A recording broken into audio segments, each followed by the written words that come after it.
Clear? Yes sir.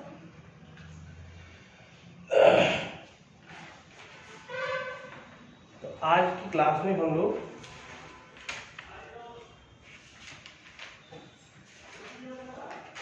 मतलब general entry कैसे बनाएंगे इस पर हम लोग डिस्कस करेंगे, जानेंगे कि ये क्या है कि अगर हम जनरल एंट्री बनाना समझ जाते हैं तो हमें अकाउंटेंसी में कह सकते हैं बेस होता है। अगर हम बेस को क्लियर कर लेंगे तो हमें जनरल एंट्री बनाने में ना बुक्स पे दिक्कत होगी ना हमें सिस्टम पर होगी। अगर इस चीज़ को हम क्लियर कर लेते हैं कि कैसे क्रिएट करना है, अकाउंट कैसे बनाना है, ग्रुप कैसे बनाना है, लेकिन वो क्लासिफाई करना है कि किस कौन सी चीज ग्रुप में जाएगी, कौन से लेजर में जाएगी, कौन से किस अकाउंट से रिलेटेड है।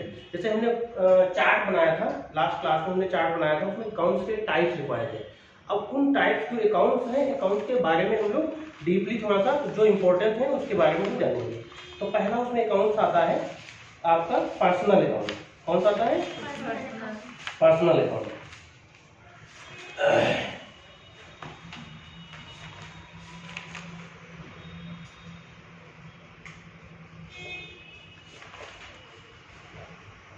पर्सनल अकाउंट मतलब व्यक्तिगत खाता। लिखना है? जी बिल्कुल, लिखा व्यक्तिगत खाता। अगर हम इस बात करें, इसकी बात करें कि पर्सनल अकाउंट क्या होता है। पर्सनल का मतलब क्या हो गया?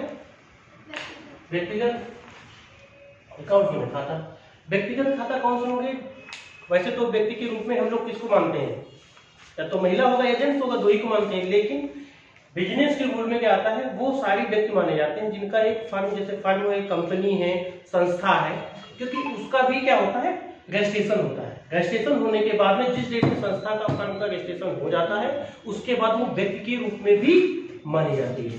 क्योंकि व्यक्ति के रूप में, क्योंकि व्यक्ति की एक पर्सनल व्यक्ति की जो एक आय निर्धारित होती है 60 साल, 70 साल, 80 साल के बाद में वो एक्सपायर हो जाता है, खत्म हो जाता है।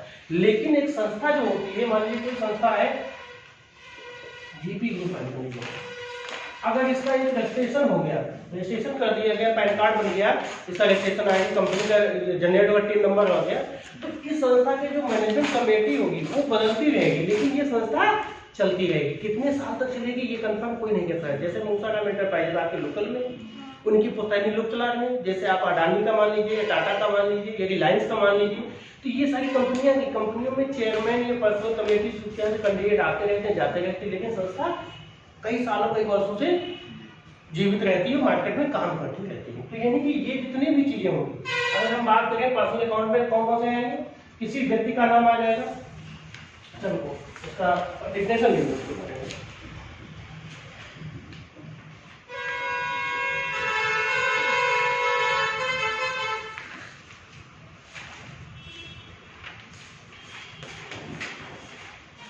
डिफिनेशन लिख लो तो समझ लो।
किसी व्यक्ति, संस्था, फर्म से संबंधित खाते इस अकाउंट से संबंधित खाते खोले जाते हैं। संबंधित में दो बात है, किसी व्यक्ति, संस्था, फर्म से संबंधित खाते इस अकाउंट में खोले जाते हैं। जैसे राम का खाता, गीता का खाता या सोहन का खाता, Sohan and Lal and sons का खाता। हाँ, एंड सन्स मतलब कंपनी या फर्म होता है।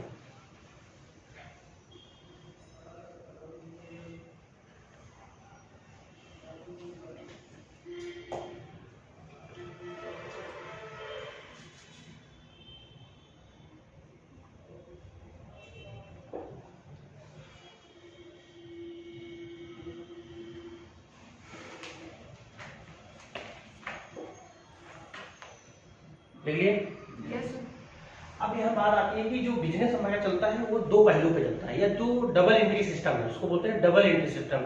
बिजनेस कब चलेगा? जब आप कोई चीज बेचते हो तो दूसरा कोई ग्राहक खरीदने वाला होना चाहिए, या आप कोई चीज लेना चाहते हो तो दूसरा बेचने वाला चाहिए होता है, तभी हम ले सकते हैं। तो यहाँ पे क्या आता है कि राम का खाता, गीता का खाता, सोहन एंड सन्स का खाता। जब बिजनेस आप करोगे तो उसमें व्यक्तियों की भी जरूरत होगी, जैसे किसी स्टाफ की सैलरी देनी है, किसी बिजनेस से आपको रॉ मटेरियल खरीदना है, किसी व्यक्ति को रॉ मटेरियल बेचना है, तो वहां पे क्या होगा, व्यक्ति से संबंधित नाम आएंगे। तो नाम की जरूरत तब पड़ती है जब हम कभी कैश लिया सामान तो उसमें कोई कौन कैंडिडेट था इससे हमें कोई मतलब नहीं है, हमने सामान दिया, पैसा मिल गया। तो चाहे मोहन हो, चाहे सोहन हो, या दिनेश हो, सुरेश हो, गीता हो, सीता हो, कोई मतलब नहीं है, हमारा पैसा मिल गया। लेकिन जब बात ये आती है खातों की रिकॉर्ड रखने की जरूरत तब पड़ती है जब हम उधार मांग देते हैं, क्रेडिट पर देते हैं। किस पे देते हैं? क्रेडिट पर देते हैं या उधार पर देते हैं। अब जब उधार पे देंगे तो किसी व्यक्ति को देंगे या किसी फर्म को देंगे तो उसका खाता आपके अकाउंट में खुलेगा। तो जब खुलेगा तो यहाँ पे जितने भी व्यक्ति आएंगे उनसे संबंधित एक रूल्स होता है, यानी कि जब इसके अंदर एक नियम लिख लीजिए,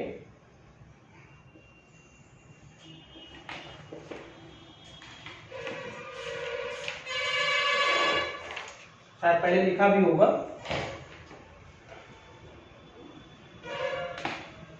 debit the receiver, credit the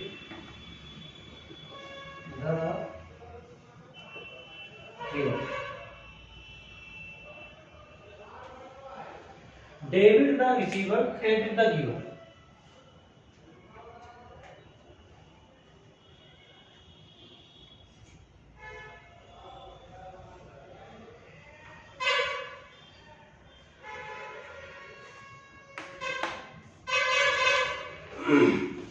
अगर किसी व्यक्ति या फर्म की संस्था से संबंधित कोई जर्नल एंट्री में हमारा नाम आता है तो इस रूल को हमें याद रखना होगा। अगर ये रूल हमें याद होगा तो उसकी जर्नल एंट्री बनाने में हमें कोई दिक्कत नहीं होगी। Debit the receiver, credit the giver, जो जर्नल एंट्री का फॉर्मेट होता है, debit the receiver, credit the giver, जो प्राप्त करने वाला होगा उसको हम क्या करेंगे? डेबिट, और जो देने वाला होगा उसको हम क्या करेंगे? क्रेडिट। जैसे मान लीजिए हम उसको उदाहरण के द्वारा समझते हैं, इसको हम और आसानी तरीके से समझ सकते हैं।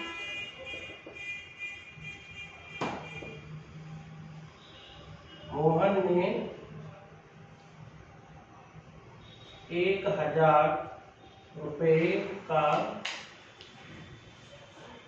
माल उधार खरीदा।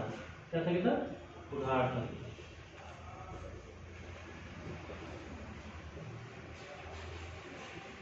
मोहन ने 1000 रुपए का माल उधार खरीदा।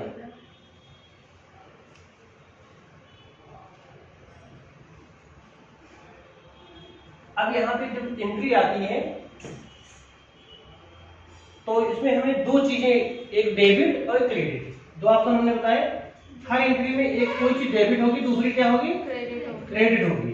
अब हमें यहाँ पे हर एंट्री में ध्यान देने की जरूरत होती है कि जैसे ये एंट्री आई, मोहन ने 1000 रुपए का माल खरीदा, तो डेबिट क्या होगा, क्रेडिट क्या होगा? हमारा तुरंत नरेशन पढ़ने से, एंट्री पढ़ने के बाद में तुरंत दिमाग जाना चाहिए कि इसमें वो दो चीजें कौन सी हैं जो हमारे बाहर निकल के आए कि जो डेबिट और क्रेडिट, कौन सी डेबिट होगी, कौन सी क्रेडिट होगी।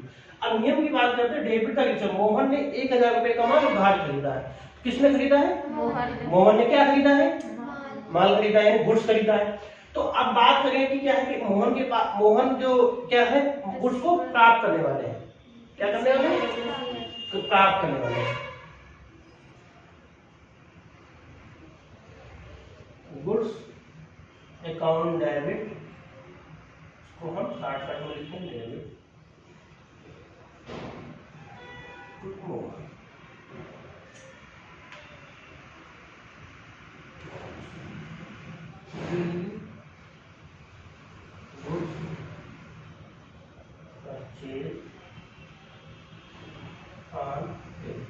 नरेशन लिखना बहुत जरूरी रहता है। 1000 डेबिट में और 1000 क्रेडिट, ये डेबिट का कॉलम बन जाएगा, ये क्रेडिट का कॉलम बन जाएगा। क्रेडिट हमने यहाँ नहीं लिखा, टू जो लिखा है ये क्रेडिट का ही ऑप्शन होता है।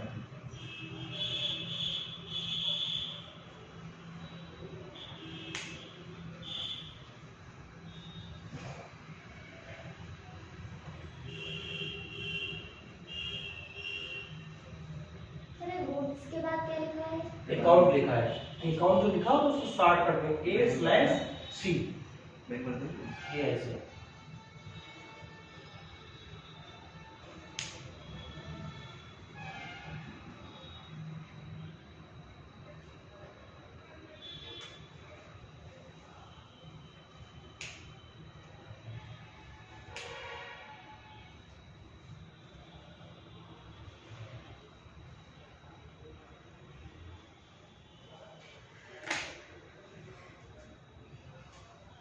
मोहन ने 1000 रुपए का माल उधार खरीदा, तो गुड्स मोहन के पास आ गया, तो जो आया उसको लोग क्या कर लिया, रिसीव कर लिया।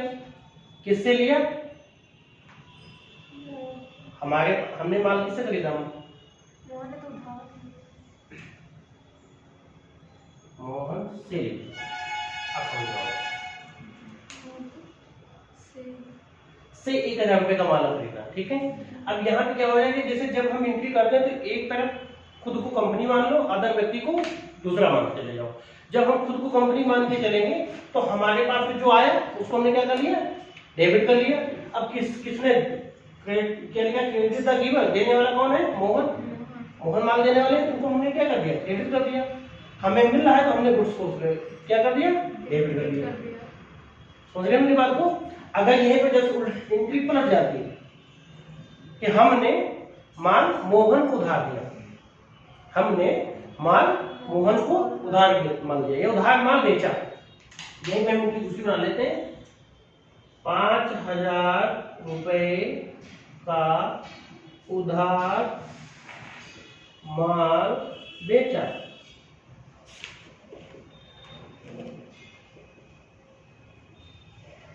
₹5000 का उधार माल बेचा, यानी कि हमने नहीं तो बेचा, हमारी कंपनी ने बेचा या हमने बेचा।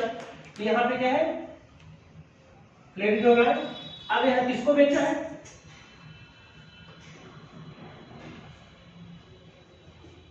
सोहन को बेचा, नाम भी डाल और समझने में दिक्कत नहीं रहेगी, समझने में आसानी रहेगी।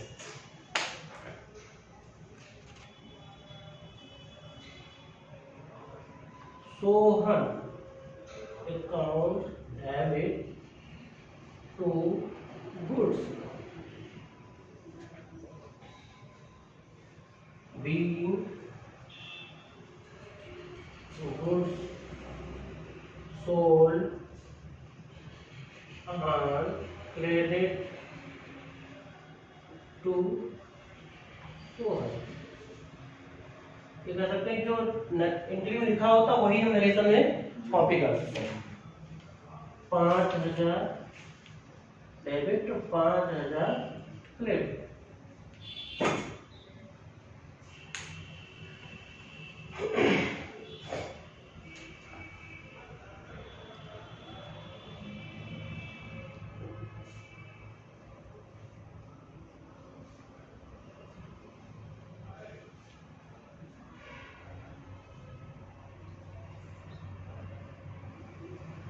ये चीज क्लियर हुई? सर बीइंग गुड्स के बाद क्या लिखना है? Being goods sold on credit to Sohan.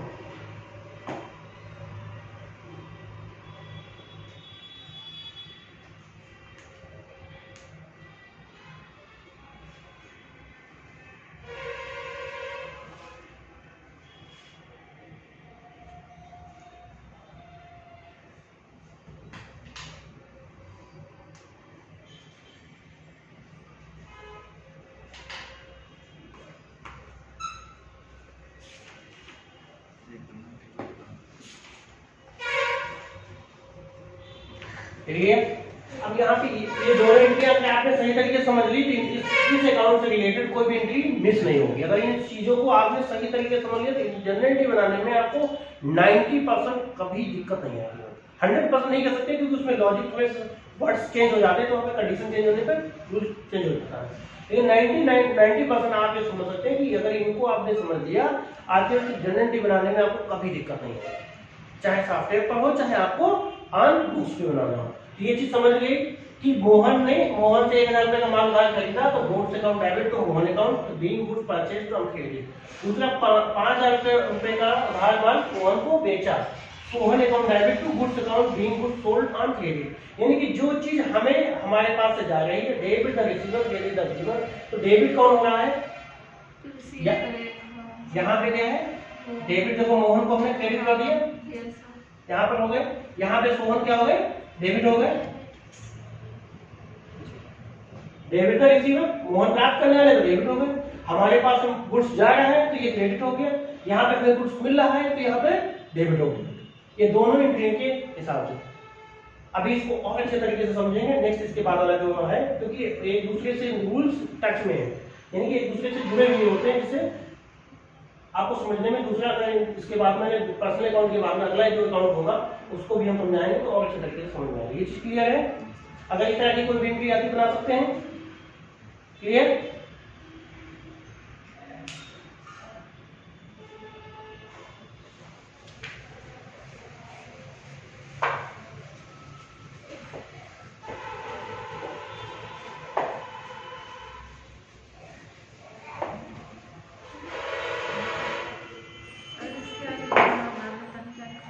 Personal account के बाद में क्या आता है रियल अकाउंट।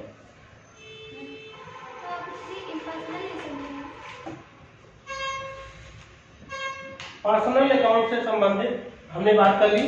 पर्सनल अकाउंट में जिस व्यक्ति संस्था फंड के नाम से संबंधित आएगी उसके नाम से अगर क्लेसिफाई कर लोगे तो कौन सा अकाउंट उस अकाउंट के अंतर्गत में जाएगा वो आपको समझ में आ जाएगा। ठीक है। रियल अकाउंट का मतलब हो गया वास्तविक अकाउंट, वास्तविक खाता जो जनरल एंट्री से संबंधित है उन्हीं के बारे में डिस्कस किया जाएगा। बहुत सारी चीजें हैं, वो पूरा कॉमर्स को नहीं पढ़ाया जाएगा, बेसिक पर हम लोग फोकस कर रहे हैं जिसमें आपको क्लियर हो जाए। ठीक है। रियल अकाउंट मतलब वास्तविक खाता। अब वास्तविक खाता हमने बताया था कि वास्तव में जितनी भी चीजें आपके आसपास में नजर आ रही हैं, जो महसूस कर सकते हो, देख सकते हो, उनको टच कर सकते हो, वो सारी चीजें इस अकाउंट में आएंगे। वास्तव में आपके पास कौन कौन सी चीजें हैं, जैसे लैपटॉप हो गया, कीबोर्ड हो गया, लाइट हो गई, फैन हो गया, विंडो हो गई, प्रोडक्ट हो गए, कैमरा हो गया, चेयर हो गया, टेबल हो गई, सारी चीजें वास्तव में। तो यानी कि इनसे संबंधित जब भी कोई खरीदोगे, बेचोगे, आपके यूज में आएंगी, तो उनसे संबंधित जो भी एंट्री बनेंगी वो सारी किसमें आएंगी रियल अकाउंट में।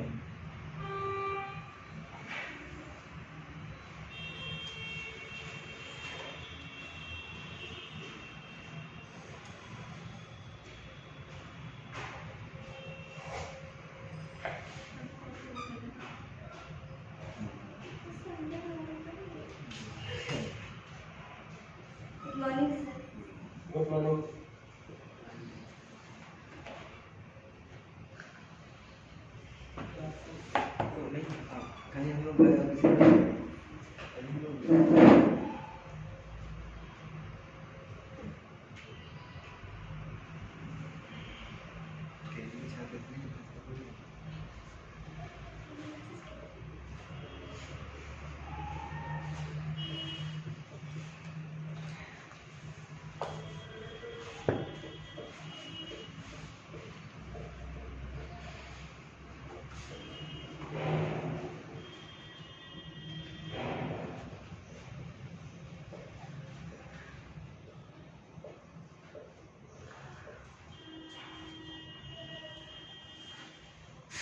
वर्ड समझ में आया पूछ लेना, गलत मत लिखना, तो थोड़ा जल्दी लिखते हैं तो प्रॉब्लम रहता है।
यह खाता उन सभी चीज़ों से संबंधित होता है जिन्हें हम देख सकते हैं और छू सकते हैं, या महसूस कर सकते हैं, नाप सकते हैं। ठीक है, बहुत सारी चीजें उसके अंतर्गत में आती हैं। इसका जो नियम है, तो लेकिन अकाउंट में अगर हम समझे तो सिर्फ फाइनेंशियल से हम आर्थिक चीजों से सीख सकते हैं, कंप्यूटर फर्नीचर से क्यों आए? हाँ, कंप्यूटर से चीजें क्यों आएंगी? जैसे आप ऑफिस खोलोगे, मान लीजिए, तो ऑफिस में कंप्यूटर खरीदोगे नहीं खरीदोगे? Yes sir. खरीदना पड़ेगा नहीं बल्कि। तो कहने का मतलब है जो चीज हमारे बिजनेस से रिलेटेड है और बिजनेस में सारी चीजें रिलेटेड हो सकती हैं। जैसे आप मान लो सर्विस सेक्टर में हो, सपोज दैट, तो सर्विस सेक्टर में आपको ऑफिस के लिए फर्नीचर खरीदना पड़ेगा, ठीक, क्योंकि किसी को सर्विस है, कंप्यूटर आपको 2 खरीदने पड़ेंगे। लेकिन यही चीज जो कंप्यूटर की दुकानें खोले हैं, जिस जो बिजनेस कंप्यूटर सेक्टर का ही कर रखा है, तो उसके लिए वो गुड्स हो जाएगा, आपके लिए वो एसेट्स है, उसके लिए वो गुड्स है। आपके लिए फर्नीचर क्या है? एसेट्स है। लेकिन जो फर्नीचर का काम ही करता, जो बिजनेस ही करता, उसके लिए क्या है? गुड्स है। तो वो types of nature of business पर डिपेंड करेगा, क्या तुम्हारे लिए गुड्स रहेगा, क्या तुम्हारे लिए एसेट्स रहेगी, उसके लिए क्या एसेट्स रहेगी, उसके लिए क्या गुड्स रहेगा। तो जैसे जैसे हम लोग धीरे धीरे समझेंगे उसी तरह, क्योंकि लेकिन आएगी वो सारी चीजें किसमें आएंगी? रियल अकाउंट में ही आएंगी। इसमें क्रय विक्रय भी आता है। जैसे गुड्स आपने बोला, हमने अभी मोहन ने 1000 रुपए का माल बेचा या खरीदा, तो जो गुड्स आता है वो किसका आता है? रियल अकाउंट का है। गुड्स जो है, गुड्स कोई प्रोडक्ट ही तो होगा, चाहे नमकीन हो, बिस्किट हो, चाय पत्ती हो, चीनी हो, फर्नीचर हो, कंप्यूटर हो, मोबाइल हो, स्टेशनरी हो, कोई भी चीज होगी। तो जो बेच रहा होगा वो उसके लिए क्या होगा? गुड्स है। जो खरीद रहा है, कंज्यूम कर रहा है, सर्विस ले रहा है, उसके लिए वो चीज सर्विस से रिलेटेड आ जाएगी, एसेट्स आ जाएगी। क्लियर है? तो ये चीज समझ लीजिए, यह खाता उन सभी चीजों से संबंधित है जिन्हें हम देख और छू सकते हैं, महसूस कर सकते हैं, नाप सकते हैं, कुछ भी कर सकते हैं। क्लियर है? तो आप कहने की बात आ गई, इस अकाउंट से संबंधित सारी चीजें जो भी आपके एटमॉस्फेयर में मौजूद है, वो सारी चीजें से संबंधित अगर लेन देन होगा तो देन वो रियल अकाउंट में आएंगे। क्लियर हो गया? इसका जो नियम है,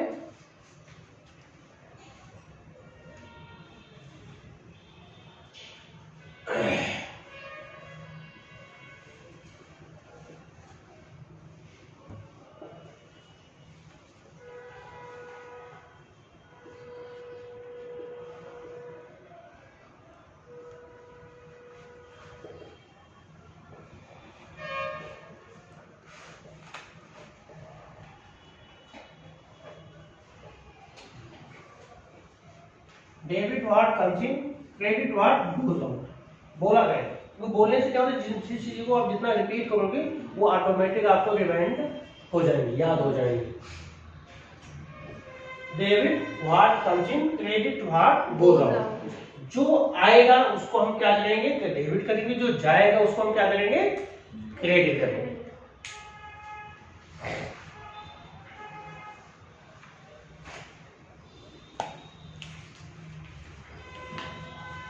समझ में आ गई? जो कुछ भी हमारे पास आएगा उसको हम क्या करेंगे? डेबिट करेंगे। जो कुछ भी हमारे पास से जाएगा उसको हम क्या करेंगे? क्रेडिट करेंगे। ठीक है, क्योंकि जनरलिटी में डबल एंट्री सिस्टम होता है, एक चीज डेबिट होगी, एक चीज क्रेडिट होगी। ठीक है, तो जैसे उदाहरण के द्वारा हम लोग समझते हैं इसको और अच्छे से।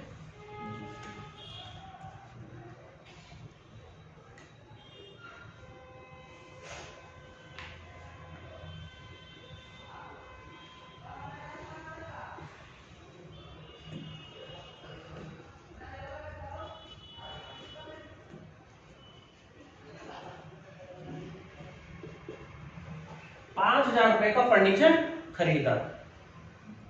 क्या खरीदा? 5000 रुपए का फर्नीचर खरीदा। फर्नीचर में बहुत सारी चीजें आ सकती हैं, हमने पर्टिकुलर नाम निर्धारित नहीं किया।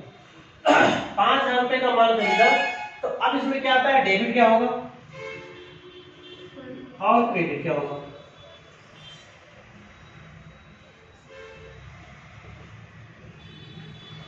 दूसरी चीज ये चीज ध्यान दें, जब भी हम जनरल बनाएंगे तो खुद को कंपनी मान के चलेंगे। क्या करेंगे? खुद को कंपनी मान के, हमारे पास क्या आया, हमारे पास से क्या गया, तो उसको थोड़ा सा क्लासिफिकेशन या वर्गीकरण करने में आपको क्लैरिफिकेशन में दिक्कत नहीं होगी, तो उसको अच्छे तरीके से समझ सकते हैं। तो हमने क्या खरीदा है? फर्नीचर खरीदा। तो हम जब फर्नीचर खरीदेंगे तो क्या जाएगा? क्या जाएगा? पैसा जाएगा। यानी कि जब कोई चीज खरीदोगे तो क्या उसके बदले में पैसा जाता है, और दूसरी चीज और ध्यान देने की जरूरत है क्वेश्चन के अंतर्गत में, जैसे हमने लास्ट एग्जाम्पल में हमने लिखा था मोहन ने 1000 रुपए का माल उधार खरीदा। जब एंट्री में मेंशन होगा उधार तभी हम मानेंगे। अगर एंट्री में मेंशन नहीं है, जैसे हमने यहाँ पे लिखा 5000 रुपए फर्नीचर खरीदा, तो आप इसको उधार मान सकते हो, लेकिन नहीं मानना। अगर उधार होगा तो उसमें मेंशन होगा, लिखा होगा। क्लियर है? ये इसको हम क्या मानेंगे? नगद खरीदा। नगद खरीदेंगे तो क्या है? पैसा जाएगा और क्या आएगा? फर्नीचर आएगा। तो डेबिट व्हाट कम्स इन, तो फर्नीचर क्या आएगा? फर्नीचर डेबिट होगा और कैश क्रेडिट होगा। समझ आएगी बात? क्या डेबिट होगा क्या दोनों चीजें हमारी निकल रही, बाकी हमें किसी चीज से मतलब नहीं है। ठीक है, अब यहाँ पे क्या करेंगे? Furniture account debit, furniture account debit to cash account. Narration जरूर लिखेंगे, be furniture purchase with cash. कितने करेगा? 5000 रुपए डेबिट और 5000 रुपए क्रेडिट। ये चीज समझ में आ गई?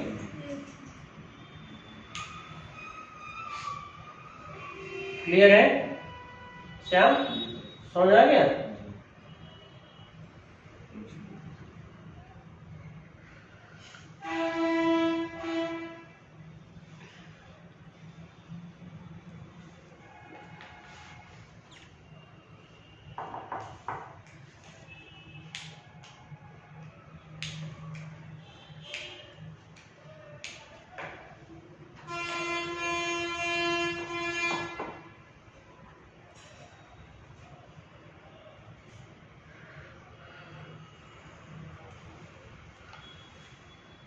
Furniture account debit to cash account.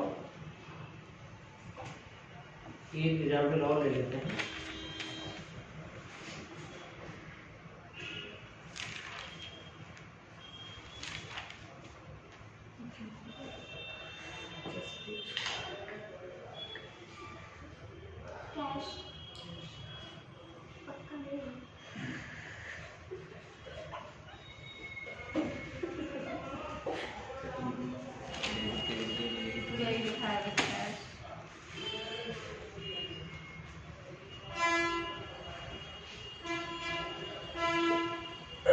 Gita से 5 लाख का भवन उधार खरीदा।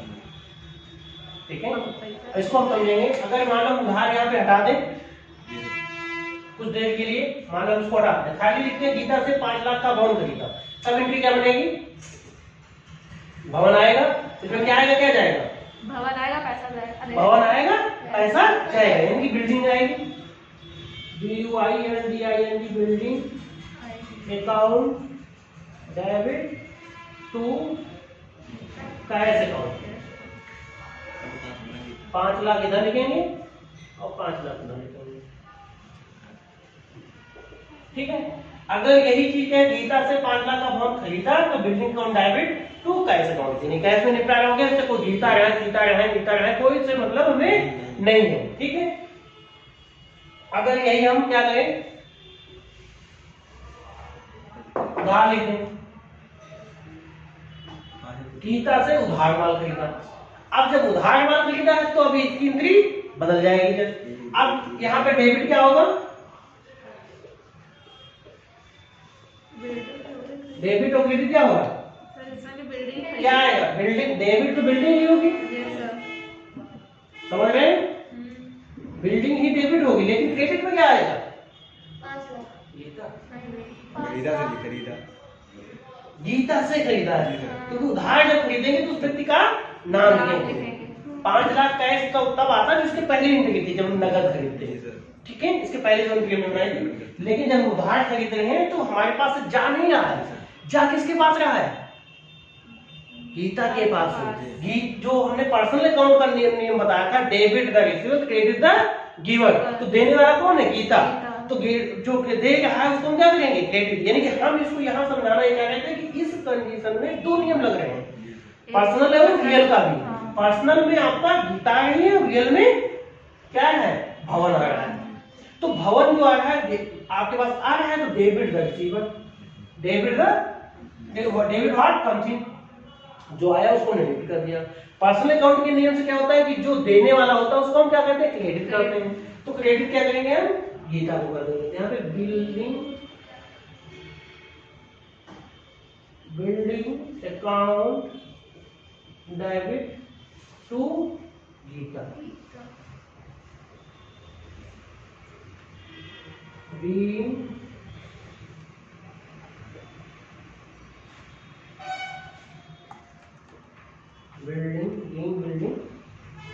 Purchase and credit from Gita.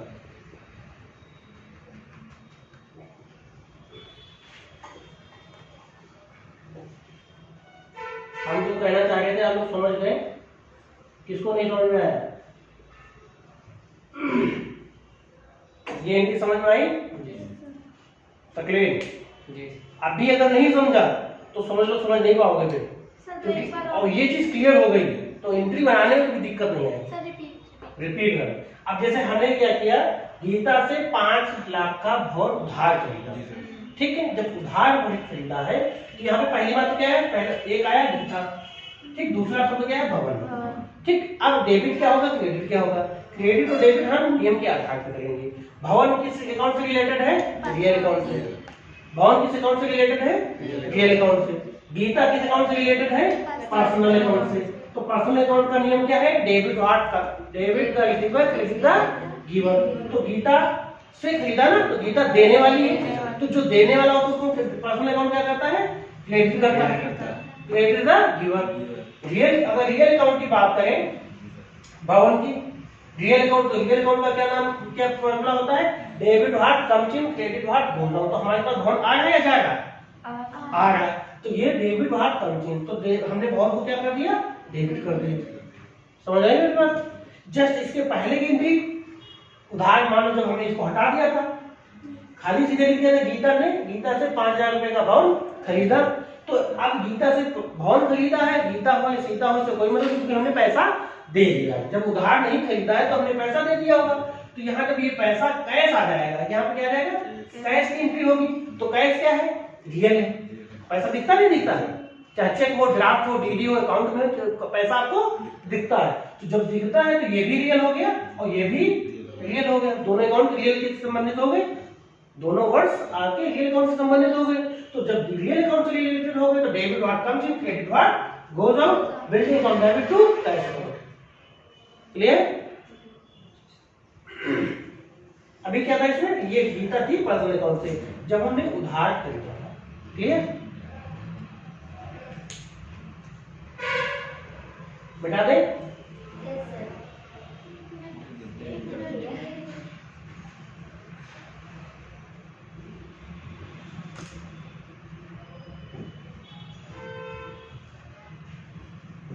तुमको दिख रहा है ना से? कोई चीज समझ में आए तो पूछ सकते हो।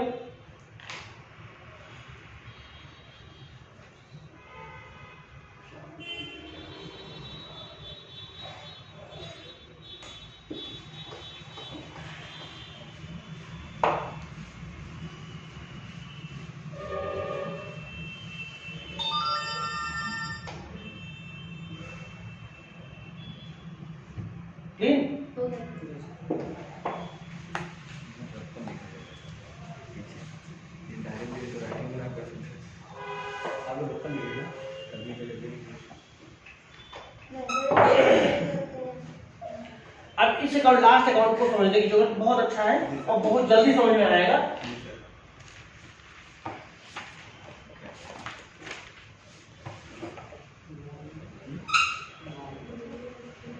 नॉमिनल अकाउंट,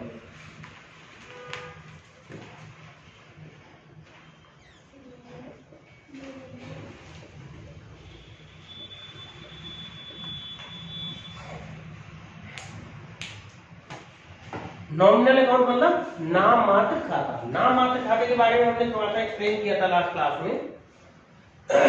कोई बताएगा? जो खाते से थोड़ी देर के लिए रखे जाते हैं। थोड़ी देर के लिए नहीं, थोड़े टाइम के लिए कह सकते हैं। एक पर्टिकुलर टाइम के बाद में उन खातों को समाप्त कर दिया जाता है, खत्म कर दिया। जैसे 3 मंथ हो गया, 6 मंथ हो गया, 1 ईयर हो गया। 1 ईयर तक इन खातों से रिलेटेड जो भी एंट्री होती है 1 ईयर तक रिकॉर्ड रखा जाता है, उसके बाद में हटा दिया जाता है। ठीक है।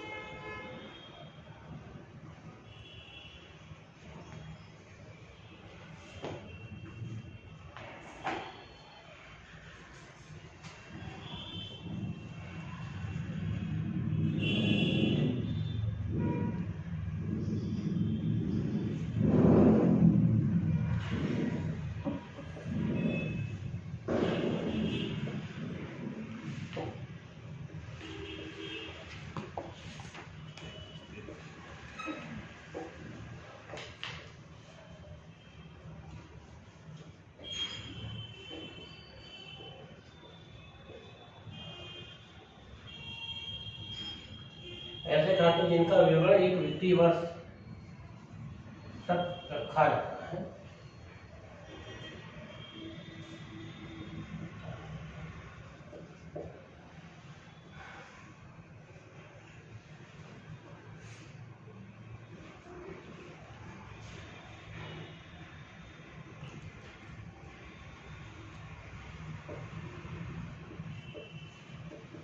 सभी खाते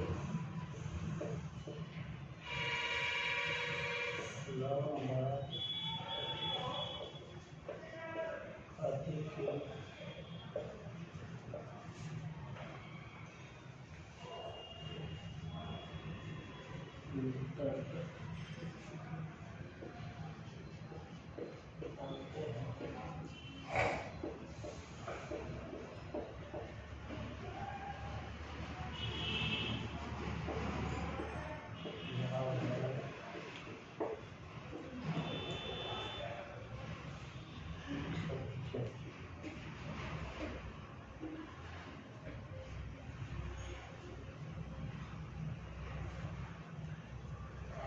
ये देखिए क्या लिखा है, रखा जाता है।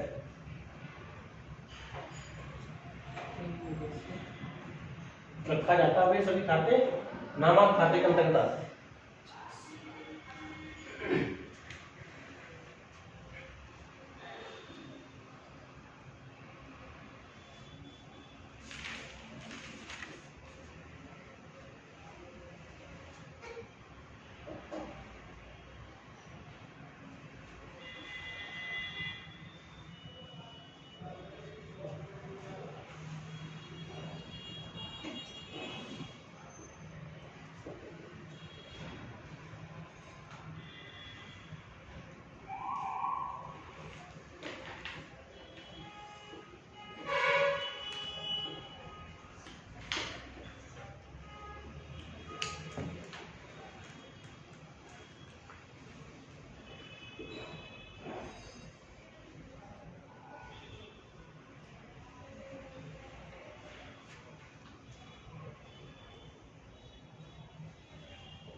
लास्ट में क्या लिखा है एन के बाद?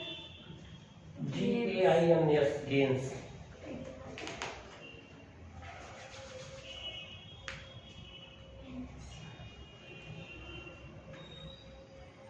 इस खाते के अंतर्गत जितने भी खर्चे होंगे संस्था से रिलेटेड, कंपनी से रिलेटेड, ठीक है, वो सभी डेबिट होंगे। और जितनी भी इनकम होंगी और गेन, इनकम क्या होती है, इनकम और गेन में थोड़ा सा डिफरेंशिएट हम कर देते हैं, क्लियर कर देते हैं क्या होता है। इनकम जो आपके बिजनेस रेवेन्यू से प्राप्त होती है, जो आपका बिजनेस का नेचर है, उससे कोई माल बेचते हो उससे जो प्राप्त होती है वो आपकी इनकम होती है। गेन क्या होती है, गेन क्या है कि जैसे मान लीजिए आपके अदर किसी रिसोर्स से, यानी कि जो आपका बिजनेस का सर्किल है उस सर्किल के अलावा अतिरिक्त रिसोर्स है, कोई आपने मान लो किसी को इंटरेस्ट पर पैसा दे दिया, वो ब्याज का पैसा मिला, या आप मान लीजिए कहीं किसी कंपनी में आपने कुछ पैसा इन्वेस्ट कर रखा था, शेयर के रूप में आपका एडवांस कुछ बेनिफिट हुआ, या आपके पुराना प्रोडक्ट पड़ा हुआ, एसेट्स पड़ी, फर्नीचर को आपने बेचा या बिल्डिंग बेची, कोई भी चीज पुरानी चीज बेची, उस पर रेवेन्यू प्राप्त हुआ, तो क्या कहलाएगी?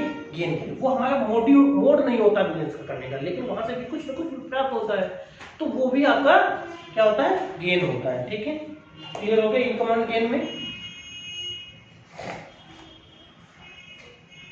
इसको भी हम उदाहरण से समझेंगे।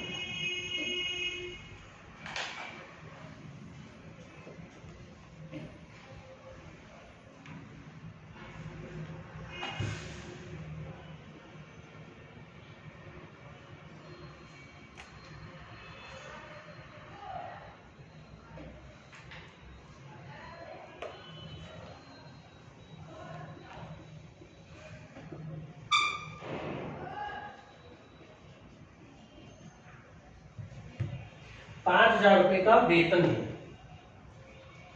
5,000 का वेतन। तो वेतन किस अकाउंट से रिलेटेड है?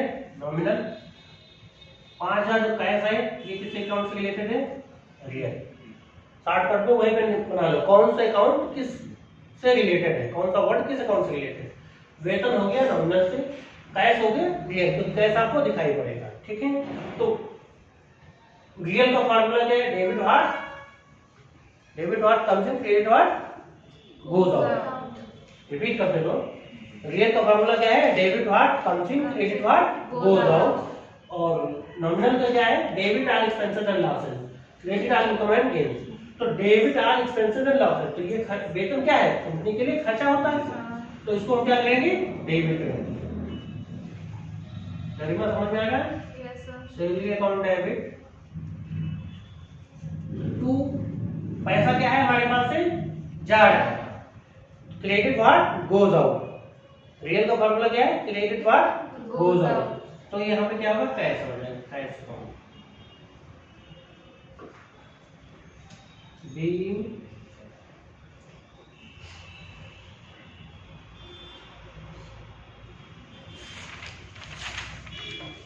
सैलरी पेड 5,000 यहाँ, 5,000 क्लियर हो गया? Yes sir. क्या समझ में आया? सर इसमें सही रूल नहीं समझ में आ रहा है हमारे। जैसे ये तो वही तो है सर जी। नींद में अभी जागे नहीं सही से। जैसे सर जी कक्षा 8 में से सेंटेंस होते हैं ना, तो वही तो इसमें रूल लगते हैं क्रेडिट में फिर। तो बोलो हाँ बोलो, तो हम बता के जा रहे हैं, बताओ तो पूछो तो। तो सही बात नहीं बाद में जाओ, पूछो उसमें क्या है? इसमें रूल नहीं समझ में आ रहा सर जी। कौन सा नहीं समझ में आया? सर ये क्रेडिट में और सर के इसमें क्रेडिट में क्या है और डेबिट में क्या है? सर हमने हर रूल में अलग अलग बताया, सब में बताया नहीं बताया?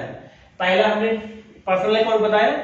पर्सनल अकाउंट में क्या होता है? व्यक्ति से रिलेटेड होते हैं। क्या होता है? व्यक्ति से रिलेटेड। जितनी भी संस्थाएं हैं, कंपनी है, व्यक्ति का नाम है Mohan, Sohan, Geeta, Sita, Ram brothers, Mohan brothers, Ram and sons, Mohan brothers, Adani, Tata group, Reliance, जो भी कंपनी है सारी क्या है? पर्सनल अकाउंट है।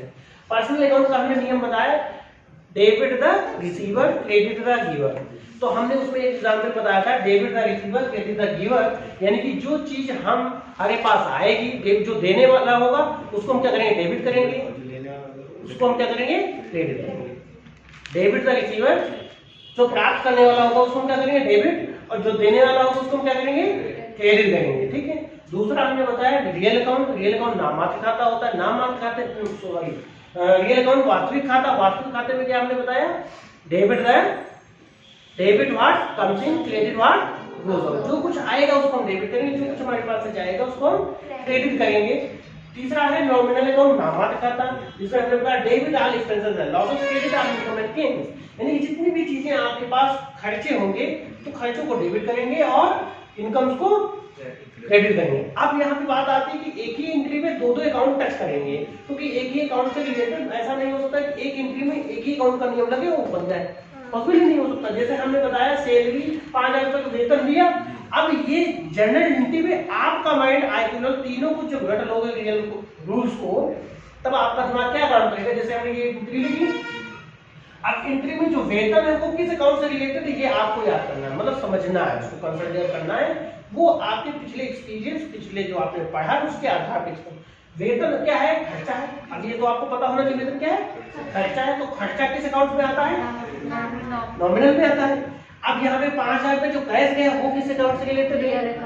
Real account. ये तो समझ में आएगी बात मुझे कि अब आपको यहाँ पे समझने की जरूरत यही है कि जनरल एंट्री में आपको जो 2 वर्ड्स लेने हैं या जो जनरल एंट्री जो बनानी है वो किस अकाउंट से रिलेटेड है, यही क्लियरिफिकेशन मेन यही है कि अगर उसको क्लियर करना आ गया तो बन गया। अब आपको कभी कभी कंफ्यूजन होगी, जितने ज्यादा भी क्वेश्चंस लगाएंगे उसमें आपको समझ में आ जाएगा, कोई दिक्कत नहीं। थोड़े बहुत डाउट रह जाएंगे, अधिकतर क्लियर हो गया होगा। जब 2-4 हम लोग क्वेश्चंस लगाएंगे, बनाएंगे, जनरल एंट्री बनाएंगे तो और भी क्लियर हो जाएगी। लेकिन ये जो नियम बताए इनको याद करना है, चाहे हमारे कहने से याद करो या अपने आप कर लो, अगर तुमको सही तरीके से करनी है, ठीक है।